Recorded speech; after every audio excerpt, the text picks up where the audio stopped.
Hi everybody, welcome back. Episode 2. We're doing these as a series of 6.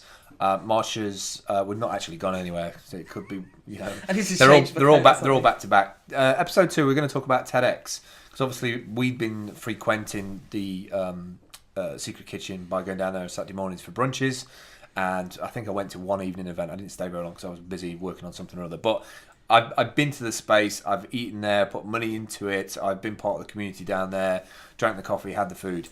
And as part of a separate event that we were organising called TEDx, we were looking for speakers, looking for 9 speakers.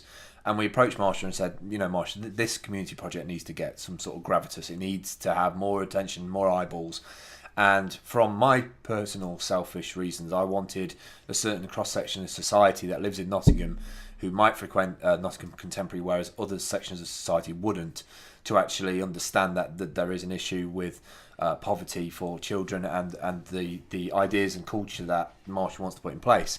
So you spoke at TEDx. You were awesome. I think you were in our top 3. Wow, we did a voting. Did you not know about that? Oh yeah, somewhere in the middle. CJ did a voting poll, and we had you, Layla, and Mark top 3. Yeah.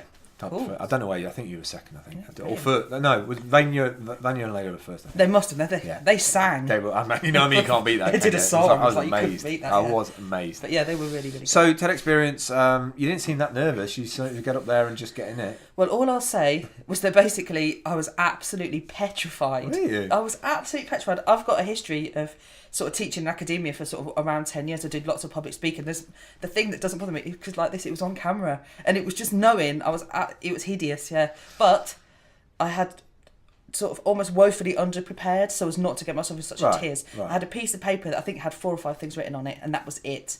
And that was something to just wave around to give my arm something to do. I think when it's your time to get something out and you've manifested something, it gets delivered. Because I noticed, because I look at things in per second detail, I noticed you took a big pause at the beginning and sort of centered yourself and then just went in for it. And bringing props, bringing a big pan, the mega pan. Yeah. So TEDx, the experience, you loved it, I guess. You had a great feedback on the day. Yeah.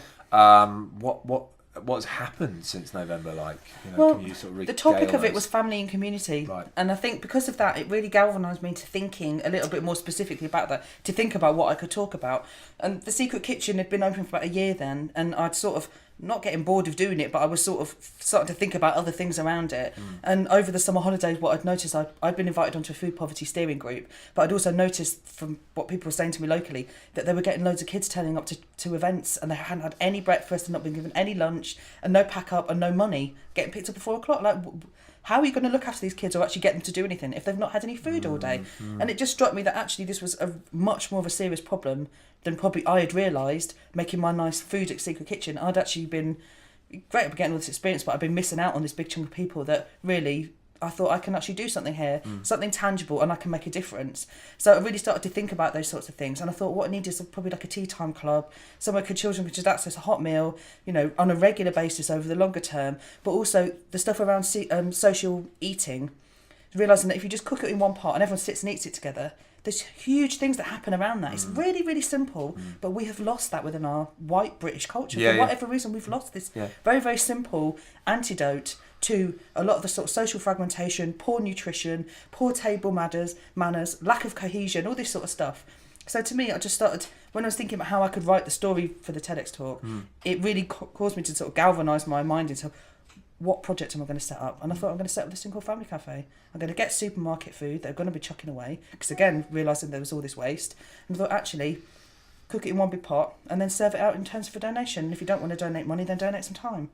Incredibly simple concept, but it completely resonated with people. So, I mean, we're at the last minute now. So the start of this year, it's been awesome, I guess. Basically, it was like getting a rocket up the booty. Basically, it went from being an idea that I'd had, and I had sort of quite a lot of thoughts around it. So we've received £13,000 worth of funding so far, and we're probably going to be setting it up and opening it within the next month. That's awesome. So it's literally, all these people came forward, all this expertise, but also it just, the energy from the TEDx talk propelled me forward to actually getting it done. Another level of galvanisation, I guess, of getting out there to people. In the next episode, we're going to be talking about life after TEDx. We sort of touched on it there a little bit, but we'll talk about who the people were involved and who's coming on board. Yeah.